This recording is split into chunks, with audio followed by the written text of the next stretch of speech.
இன்றைய நாளுக்கான கர்த்தருடைய வார்த்தை எசேயா தீர்க்கதரிசியின் புத்தகம் 25ஆம் அதிகாரம் 1ஆம் வசனத்தின் முதல் பகுதி. கர்த்தாவே, நீரே என் தேவன், உம்மை உயர்த்தி உமது நாமத்தை துதிப்பேன். நீர் அதிசயமானவைகளை செய்தீர். ஆண்டவர் பாருங்க, அவரை நாம் தேவனாக கொண்டிருக்கும்போது, அவரை உயர்த்தி அவரை துதிக்கும்போது அவர் அதிசயமான காரியங்களை செய்வேன் அப்படின்னு சொல்கிறார். இந்த வார்த்தை ஒரு அருமையான வார்த்தை. கர்த்தாவே, நீரே என் தேவன், உண்மை இல்லாமல் எனக்கு வேறு தேவனே இல்லை அப்படின்னு சொல்கிறார். நீரே என் தேவன், நீர் ஒருவர் மாத்திரமே என் தேவன், உண்மையே நான் தெய்வமாக கொண்டிருக்கிறேன். உண்மை உயர்த்தி உண்மை மாத்திரம் நான் உயர்த்துகிறேன். மனிதர்கள் இல்லை, மற்ற விக்கிரகங்கள் இல்லை, உண்மை மாத்திரம் உயர்த்துகிறேன். என்னுடைய கணவரையோ என்னுடைய பெற்றோரையோ என்னுடைய பிள்ளைகளையோ நான் முதலிடமாக வைக்கலை. உங்களை மட்டும்தான் நான் உயர்த்தி வச்சுருக்கேன். உங்கள் நாமத்தை நான் துதிப்பேன்.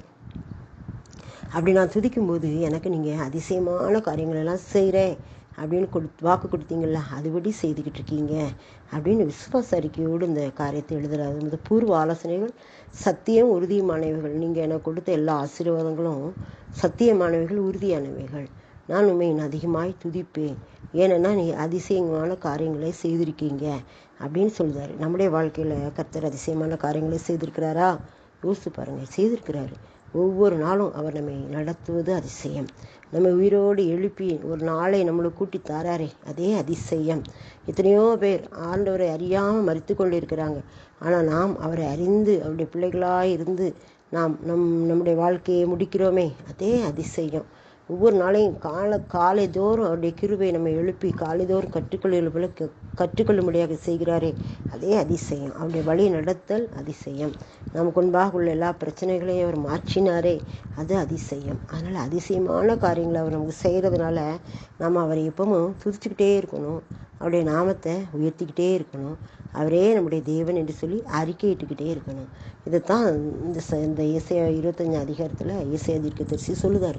அப்புறம் உள்ள வசனங்கள்லாம் பார்க்கும்போது அவர் எவ்வளவோ நம்மளுக்கு என்ன செய்தார், நிழலாக இருக்கார், பாதுகாக்காரு, கண்ணீரை துடைக்காரு. நம்மளை அப்படியே என்ன செய்தார், நிழல் போல் பாதுகாக்கிறார். கோழி தன் குஞ்சுகளை செட்டுகளின் கீழே அரவணைக்கிற மாதிரி நம்மையும் அரவணைத்துக் கொள்கிறார். அந்த தேவனுக்கு நாம் நன்றி சொல்ல வேண்டும். அதனால் நாம் நன்றியுள்ளவர்களாக இருக்கணும் அப்படின்னு தான் அந்த ஏசாயா சொல்லுதார். கர்த்தாவே, நீரே என் தேவன், உம்மை உயர்த்தி உமது நாமத்தை துதிப்பேன். நீர் அதிசயமானவைகளை செய்தீர் என்று சொல்லி நாம் ஒவ்வொரு நாளும் அவருடைய அதிசயமான செயல்களை நினைவு கூர்ந்தவரை துதித்து அவரை உயர்த்தி மகிமைப்படுத்துவோமா? அப்படி நாம் செய்யும்போது அவர் நம்முடைய வாழ்க்கையில் இன்னும் அதிசயங்களை செய்ய வல்லமையுள்ளவராக இருக்கிறார்.